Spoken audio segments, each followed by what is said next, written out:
시 한 편 소개하면서 말씀을 시작하려고 합니다. 나뭇잎이 벌레 먹어서 예쁘다. 귀족의 손처럼 상처 하나 없이 매끈한 것은 어쩐지 베풀 줄 모르는 손 같아서 밉다. 떡갈나무 잎에 벌레 구멍이 뚫려서 그 구멍으로 하늘이 보이는 것은 예쁘다. 상처가 나서 예쁘다는 것은 잘못인 줄 안다. 그러나 남을 먹여가며 살았다는 흔적은 별처럼 아름답다.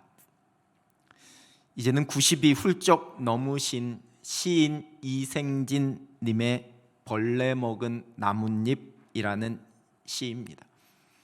나뭇잎이 벌레 먹어서 예쁘다. 목양실에도 화분이 여러 개 있는데 물론 벌레 먹은 것은 아니지만 그 나뭇잎들 중에 좀 색깔이 누렇게 변하거나 상한 나뭇잎을 보면 저는 영 보기가 싫습니다. 여러분, 상추나 이 쌈을 드실 때 그 상추에 벌레가 먹어서 구멍이 숭숭 뚫려 있으면 물론 약을 안 준 유기농이라서 원래 그런 거다라고 말하기도 하지만 영 별로입니다. 이 보기 좋은 떡이 먹기도 좋다고 색깔도 좀 예쁘고 매끈한 녀석이 더 먹음직스럽습니다. 근데 나뭇잎이 벌레가 먹어서 예쁘다 이렇게 노래합니다. 이 시의 뒷부분에 노래하듯이 그것은 곧 남을 먹여가며 살았다라는 흔적이라는 이 벌레의 먹이로 자신을 내준 이 나뭇잎의 일종의 헌신과 그 희생의 아름다움을 노래하고 있는 겁니다. 그런데 귀족의 손처럼 상처 하나 없이 매끈한 것은 어쩐지 베풀 줄 모르는 손 같아서 밉답니다. 나뭇잎이 벌레 먹어서 예쁘다. 전 오래전에 이 시의 첫 구절이 아주 커다란 충격과 울림이 되었습니다. 다른 사람에게 내어주며 살아가는 그러한 흔적을 남겨야지만 겠다라는 그러한 생각한 적이 있습니다.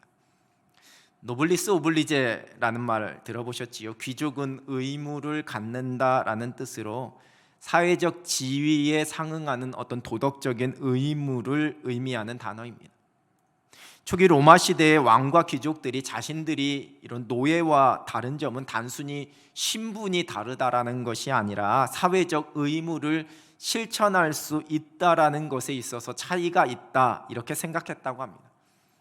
14세기 백년 전쟁 당시에 영국에 포위를 당했던 프랑스의 도시 칼레에서 그 점령자들이 모든 그 도시의 그 시민들의 생명을 보장하는 조건으로 누군가 책임을 져야지만 된다라고 요구하면서 이 도시의 대표 6명이 목을 매 처형을 받아야지만 된다라고 말했습니다.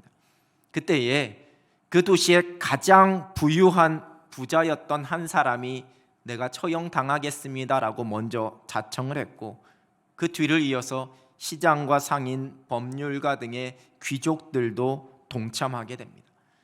결국에는 영국의 왕 에드워드 3세가 그 죽음을 자처했던 시민 6명의 희생정신에 감동하여서 그들을 모두 살려주게 됩니다.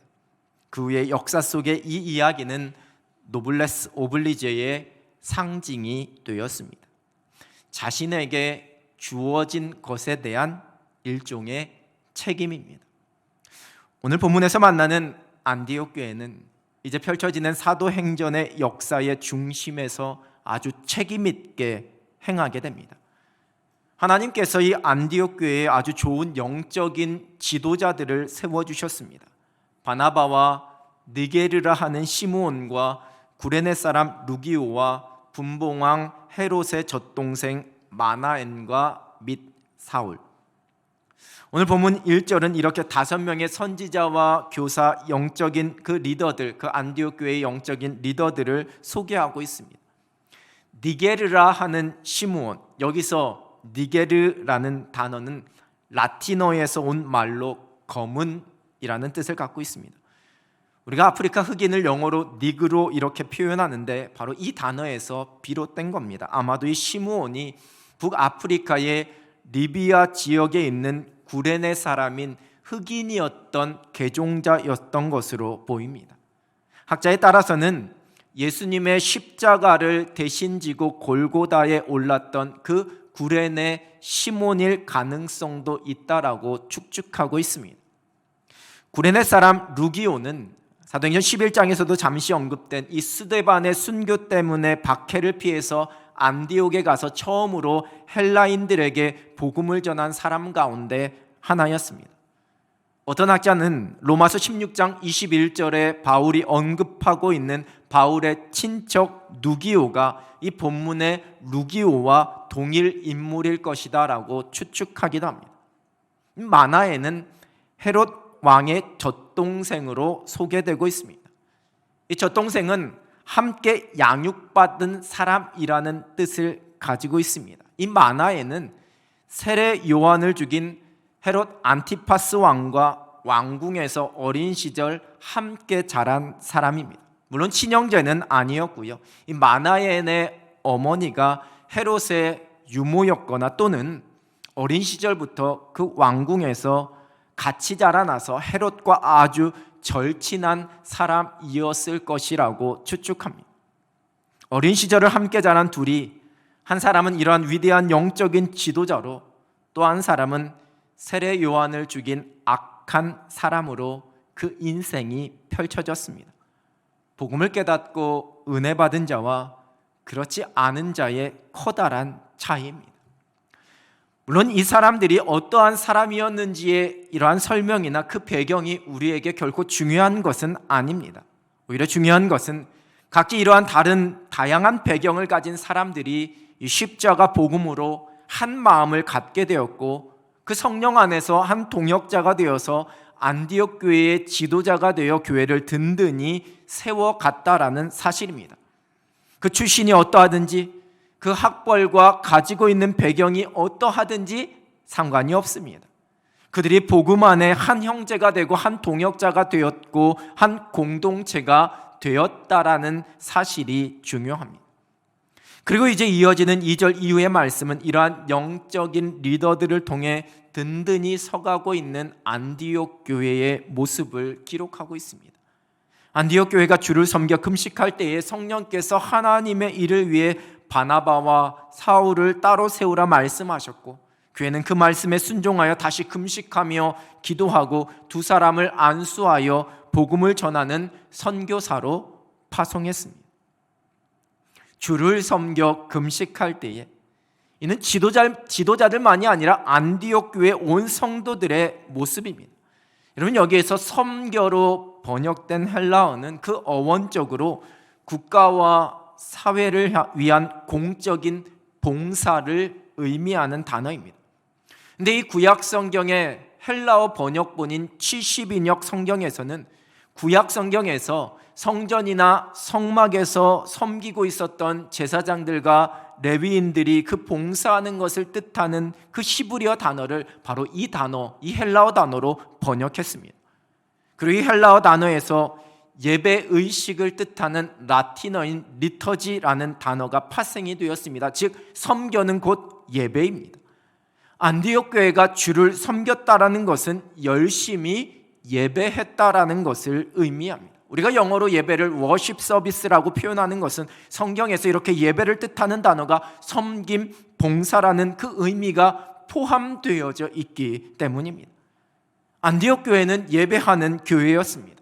하나님을 향한 은혜를 향한 간절함과 순전한 사모함으로 함께 모여 예배하는 교회였습니다. 사도행전에 기록되어져 있는 초대교회는 이 예배하는 일에 가장 우선순위를 두고 있었습니다. 성전에서뿐만 아니라 흩어져 각 집에 모였을 때에도 그들은 가장 먼저 예배했습니다. 기억하시지요? 코로나 팬데믹으로 인해 교회가 더 이상 성전에서 모이지 못하게 되었을 때에 믿지 않은 사람들, 수많은 사람들이 교회가 예배를 중단할 수 없다라고 외치는 그 모습을 자기들은 이해할 수 없다라고 수많은 비난과 수많은 말들을 쏟아냈습니다. 여러분, 하나님을 알지 못하면, 믿음이 없으면 우리가 왜 예배해야 되는지에 대해서 도무지 이해할 수가 없습니다. 그러나 예배는 교회의 본질입니다. 그래서 우리는 예배를 멈출 수 없기 때문에 각자의 삶의 자리, 곧 우리의 가정이 교회임을, 그것이 바로 예배의 거룩한 자리임을 고백하면서 우리가 온라인으로 함께 예배했습니다. 교회가 존재하는 이유는 예배하기 위해서입니다. 하나님께 부름받은 믿음의 사람들이 가장 먼저 한 것은 여러분, 하나님 앞에서 제단을 쌓는 일, 곧 하나님을 예배하는 일이었습니다. 우리의 예배의 자리가 무너지게 되면 우리의 신앙이 무너지게 됩니다. 예배는 예배받으시기 기뻐하시는 창조주 하나님께서 하나님의 형상대로 우리를 지으신 이유가 됩니다. 또한 거룩하신 하나님께서 죄인된 우리를 만나주시기 위해 친히 허락하시고 보여주신 통로가 곧 예배입니다. 예수 그리스도의 십자가를 통해 우리에게 회복해 주신 가장 큰 은혜 중에 하나는 우리가 이 예수 그리스도의 이름으로 그 보혈을 의지하여 하나님의 거룩한 임재와 은혜를 누리는 이 예배의 자리에 설 수 있게 되었다라는 사실입니다.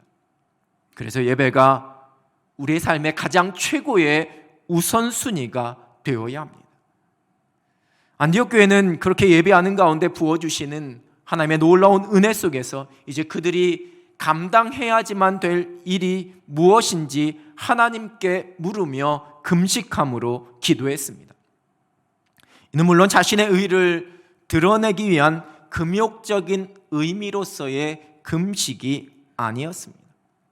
국가적인 재난이나 자신과 백성의 그 죄를 속죄하기 위한 그러한 금식도 아니었습니다. 자기 욕심과 생각이 아니라 하나님의 마음과 뜻에 순종하기 위한 성령께서 주시는 그 영적인 깨달음과 그 하나님의 말씀을 잘 분별하여 왜곡되지 않고 순전함으로 받기 위한 금식이었습니다.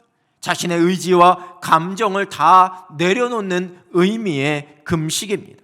하나님의 뜻을 깨닫고 분별하기 위한 기도였습니다. 그렇게 금식하며 기도하는 안디옥 교회 가운데 하나님께서 하나님의 마음을 보여주십니다. 2절 하반절입니다. 성령이 이르시되 내가 불러 시키는 일을 위하여 바나바와 사울을 따로 세우라 하시니. 여러분, 이 말씀에서 따로 세운다라는 것은 특별한 목적을 위해 하나님께서 하시고자 하는 일을 위해서 특별한 임무를 주고 택하여서 세우는 겁니다. 그것은 곧 복음을 전하는 일이었습니다. 사도행전에 기록된 이 사도 바울의 선교 여행을 가장 먼저 계획하시고 시작하신 분이 하나님이시라는 것을, 또한 그 일을 위하여 하나님께서 안디옥 교회를 지금 부르시고 사용하고 계시다라는 것을 보여주는 말씀입니다. 여러분, 이제 안디옥 교회는 그 하나님의 말씀에 순종하여 다시 금식하며 기도하고 그 두 사람을 안수하여 복음을 전하는 선교사로 파송했습니다. 여기에서의 금식은 이제는 자신들에게 맡겨주신 사명, 그 복음 전하는 일이 잘 감당되기를 소원하는 간절한 마음으로서의 금식입니다. 바나바와 그 바울의 선교 여정을 하나님께 다 맡겨드리면서 기도하는 금식입니다. 그리고 이제 바울과 바나바는 하나님의 말씀에 순종함으로 결코 쉽지 않은 그 길을 떠나게 됩니다. 교회가 교회의 모습을 잃어버리게 되는, 그래서 변질되게 되는 이유, 그러한 모습들이 여러 가지가 있습니다. 그 중에 대표적인 하나는 공동체성이 무너지는 겁니다. 점점 개인주의화하는 사회 속에서 모이기를 힘쓰지 않습니다. 그냥 방해받지 않고 내 신앙만 지키면 된다라는 생각이 많아집니다. 코로나 이후 온라인 교회라는 것을 자꾸만 부각시키고 이야기를 하는 사람들이 있는데, 그 온라인 교회를 주장하는 사람들도 도무지 해석할 수 없고 설명할 수 없는 부분은 함께 모이는 이 공동체성에 대한 부분입니다. 근데 안타깝게도 이 코로나 팬데믹을 지나면서 한국 교회 가운데, 세계 많은 교회들 가운데 이러한 모습이 점점 가속화되어져 가고 있습니다. 여러분, 또 한 가지는 교회의 사유화라고 이야기할 수 있습니다. 어떤 특정한 개인이, 한 사람이 이 교회의 주인이 되려고 하는 겁니다. 목회자가, 또는 교회 개척 멤버가, 아니면 교회에서 오래된 사람이, 아니면 교회에서 목소리가 큰 사람이 교회의 주인이 되어서 내 마음대로 움직이려고 하는 겁니다. 또한 말씀과 행함이 불일치하는 모습입니다. 말로만, 생각과 이상으로만 신앙생활을 하려고 합니다. 립서비스 신앙이라고 이야기할 수 있습니다. 듣는 말씀은 그저 이상과 내 마음속의 교훈의 수준에 머물러 버립니다.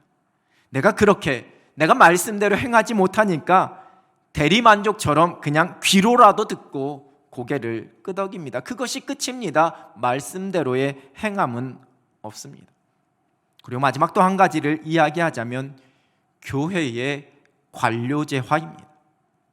여러분, 여럿이 모인 조직의 효율적인 운영을 위해서 소위 말하는 관료제화, 조직화는 필요합니다. 그런데 그것이 무엇을 위한 효율이고 그것이 무엇을 위한 조직화인지 본질이 흔들리면 안 됩니다.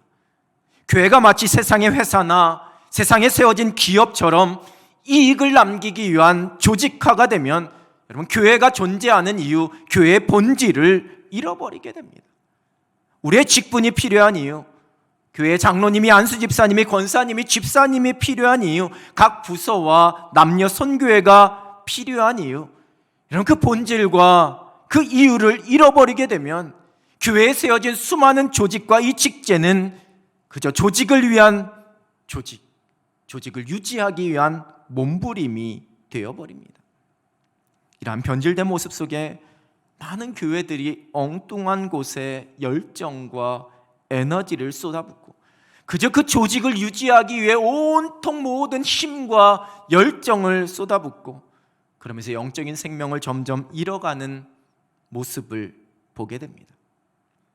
치밀한 조직이 없었어도 안디옥 교회는 예배하며 기도하는 가운데 성령께서 보여주시는 분명한 하나님의 비전을 깨달았고 온 교회가 그것을 위해 한마음으로 금식하고 기도하면서 하나님께서 원하시는, 하나님께서 기뻐하시는 일에 함께 헌신하고 그 마음을 모았습니다. 이것이 바로 교회가 이 땅에 존재하는 이유입니다. 우리로 하여금 십자가 복음 안에서 먼저 된 자들, 믿음의 사람들로 부르셔서 교회 공동체를 이루게 하신 궁극적인 이유입니다. 미국의 세들백 교회 릭 워렌 목사님이 쓴 목적이 이끄는 삶이라는 책이 베스트셀러로 수많은 사람들에게 아주 오래전 읽혀졌습니다. 이 책을 텍스트로 해서 목적이 이끄는 40일이라는 이 영성 프로그램이 한국 교회도 도입되어서 많은 교회들이 이 행진을 행했습니다. 이 책의 한 부분은 이렇게 적고 있습니다. 나는 삶의 목적을 발견하게 해준다는 여러 가지 방법을 제안한 일종의 자기 지침서와 같은 책들을 많이 읽어보았다. 이러한 책들의 한결같은 공통점은 모두 자기 중심적인 관점에서 주제에 접근한다는 것이다. 때로는 기독교 관련 서적들도 이러한 자기 지침서들과 별다를 바 없는 다음과 같은 일반적인 방법들을 제시하는 것을 볼 수 있다. 당신의 꿈을 생각하라. 가치관을 명확히 하라. 목표를 설정하라. 무엇을 잘하는지 파악하라. 목표를 높게 설정하라. 그것을 이루기 위해 노력하라. 꾸준히 자신을 훈련시켜라. 목표를 이룰 수 있다고 믿어라. 다른 사람과 꿈을 공유하라. 절대 포기하지 말라. 여러분, 대부분의 사람들은 그 자신의 삶의 목적을 나로부터 시작합니다. 내가 하고 싶은 것, 내게 유익이 되는 것, 내가 잘하는 것, 내가 가지고 있는 능력이나 내 열정 등이 출발점이 되고 거기에서부터 시작하게 됩니다. 그러나 이 책의 제일 첫 장에서는 이렇게 쓰고 있습니다. 모든 것은 하나님으로부터 시작됩니다. 교회가 존재하는 목적을 망각하게 되면 여러분, 본질을 잃어버리게 됩니다. 내가 살아가는 목적을 발견하지 못하면 삶의 방향성을 잃어버리게 됩니다. 그런데 또한 우리가 반드시 기억해야 할 것은 그 목적이 나로부터 시작되는 것이 아니라 하나님으로부터 시작되어야 합니다. 나의 능력과 열정에서 출발하는 것이 아니라 성령님께서 주시는 능력과 그 성령의 부르심에서 출발합니다. 그것이 곧 우리에게 맡겨주신 사명이요, 우리를 부르신 소명입니다. 어려움 가운데 세워진 안디옥 교회, 여러분, 환란으로 막 흩어졌던 자들로 시작되었던 교회였습니다. 그러다 보니 그 속에는 삶의 크고 작은 고난 가운데 있었던 사람들이 모여 있었을 것입니다. 또한 그들은 율법을 제대로 알지도 못하는 이방인들도 그곳에 함께하고 있었습니다. 그러다 보니까 그저 자신들의 신앙을 지키고 자신들의 신앙을 세워가는 것에 급급한, 그래서 모여서 함께 서로 위로하고 각자의 문제를 해결받으려는 그 기도만이 가득할 수 있었던 그러한 교회였습니다. 예배 가운데 내게 주시는 그 은혜에만 관심이 크고 내가 가지고 있는 문제에만 온통 마음을 빼앗길 수 있었던 그러한 교회였습니다. 내 문제를 놓고 내가 금식하면서 기도하고 그 성령의 역사하심 속에 나의 필요가 채워지고 나의 문제가 해결되는 것만 소망할 수 있었던 그러한 교회였습니다. 그러나 안디옥 교회는 자신들의 환경과 그 문제에 매몰되어 있지 않았습니다. 좋은 리더들을 통해 교회가 어느 정도 안정되었다고 그냥 안주하지 않았습니다. 말씀으로 가르침받고 예배하는 가운데 하나님께서 원하시는 일, 교회가 감당해야 할 사명이 무엇인지 분별하고 깨닫기를 사모했습니다. 그래서 예배하면서 금식했습니다. 그리고 성령께서 들려주시는 그 말씀대로 순종합니다. 하나님 나라 복음으로 세상을 향한 거룩한 책임을 감당하는 것이었습니다.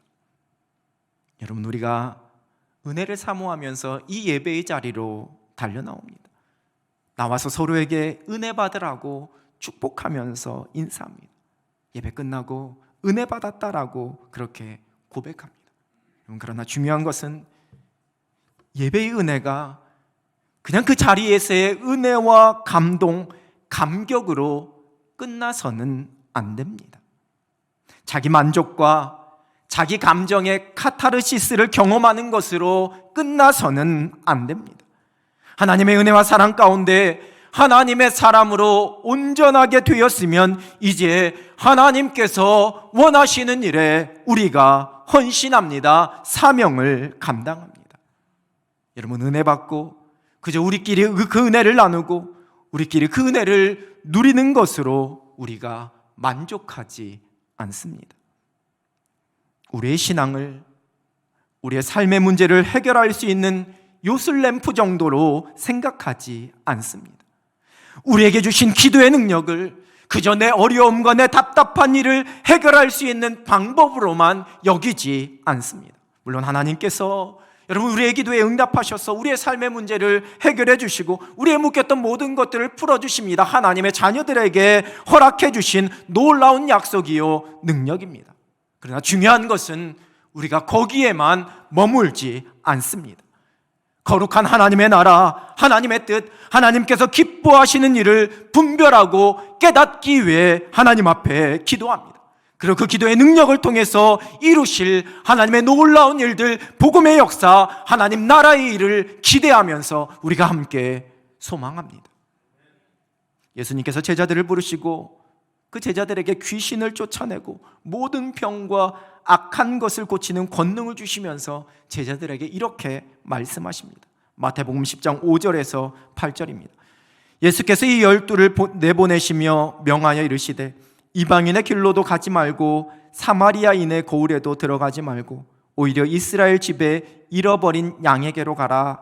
가면서 전파하여 말하되 천국이 가까이 왔다 하고 병든 자를 고치며 죽은 자를 살리며 나병 자를 깨끗하게 하며 귀신을 쫓아내되 너희가 거저받았으니 거저주라. 하나님의 놀라운 사랑, 십자가 복음을 허락하신 우리에게 말씀하시는 거룩한 사명입니다. 거저받았으니 거저주라. 은혜 받은 자로, 구원받은 자로 사명을 망각하면, 책임을 망각하면 안 되는 이유입니다. 거저받았으니 거저주라.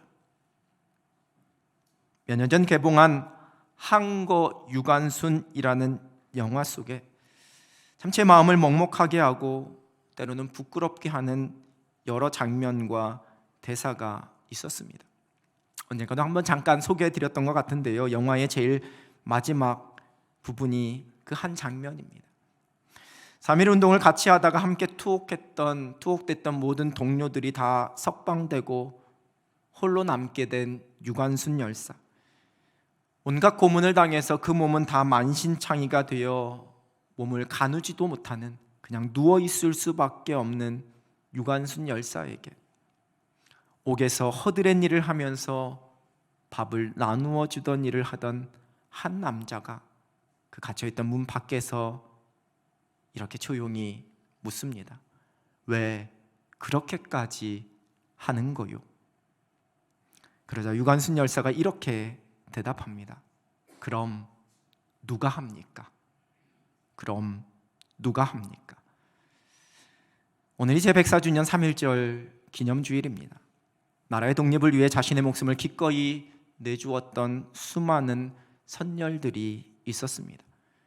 그분들에게 있었던 나라를 향한 사랑과 열정이 그 자신의 목숨을 초계같이 던질 수 있게 했을 것입니다. 그 고귀한 희생 앞에 숙연해집니다.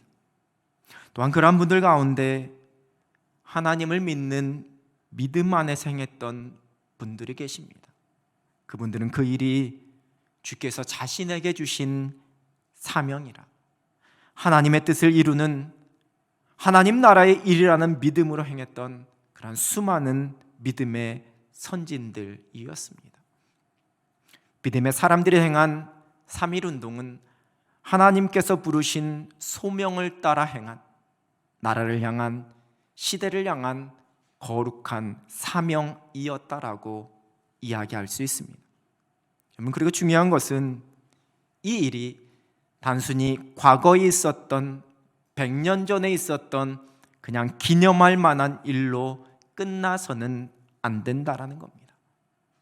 지금을 살아가고 있는 저와 여러분에게 하나님께서 이 시대 속에서 이 사회와 이 나라와 온 열방을 향한 거룩한 사명을 말씀하고 계시다라는 것을 우리는 깨달아야지만 됩니다. 교회가 존재하는 이유, 그리스도인이 살아가는 이유는 주님께서 우리를 부르셔서 우리에게 맡기시는 사명이 있기 때문입니다. 우리가 은혜에 의해 서서 이 사명을 감당하면서 살아갑니다. 여러분, 복음을 전하는 일만 의미하지 않습니다. 우리의 가정에서, 우리의 직장에서, 우리의 교회에서, 우리의 삶의 자리에서, 우리의 기도의 자리에서 하나님께서 기뻐하시는, 하나님께서 원하시는 모든 일들이 우리가 감당해야지만 되는 사명입니다. 그리스도인에게 주어진 세상을 향한 거룩한 책임입니다. 영향력 있는 그리스도인입니다. 하나님께서 오늘도 우리에게 호흡을 주신 것은 우리가 이 땅에서 감당해야 할 사명이 있기 때문입니다.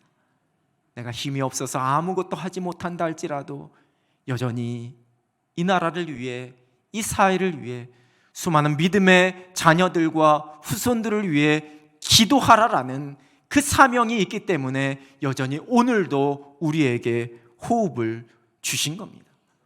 그것이 우리의 살아가는 이유입니다. 우리의 살아가는 이유가 분명합니다. 예배하기 위해서입니다. 사명을 감당하기 위해서입니다. 나의 문제에 매몰되어서 그 자리에 안주하거나 머물러 있지 않습니다. 성령께서 들려주시는 하나님의 마음을 분별하고 깨닫습니다. 그리고 우리의 기도가, 우리의 헌신이 그곳으로 향합니다. 하나님 나라 복음의 능력을 가지고 주어진 삶의 자리에서 그 거룩한 책임을 감당하면서 살아갑니다. 복음 안에서 먼저 된 자들로, 십자가 복음 위에 아름답게 세워진 교회로 세상을 향한 거룩한 책임을 감당하며 살아가는 하나님께서 찾으시는 사명자가 되시기를, 그리고 그러한 우리 교회가 되기를 주님의 이름으로 축원합니다. 기도하겠습니다. 하나님 아버지, 감사합니다. 십자가 놀라우신 은혜와 사랑으로 우리를 하나님의 자녀 삼아주시고 먼저된 자들로 하나님의 사명 깨닫고 그 부르심대로 이 땅을 살아갈 수 있도록 인도하시니 하나님 감사합니다. 하나님께서 맡겨주신 사명 잊지 않게 하여 주시고 세상을 향한 하나님 나라의 복음을 위한 거룩한 책임을 감당하며 이 땅을 살아가는 하나님의 사람들, 하나님의 교회가 되게 하여 주시옵소서. 예수 그리스도의 이름으로 기도드립니다. 아멘.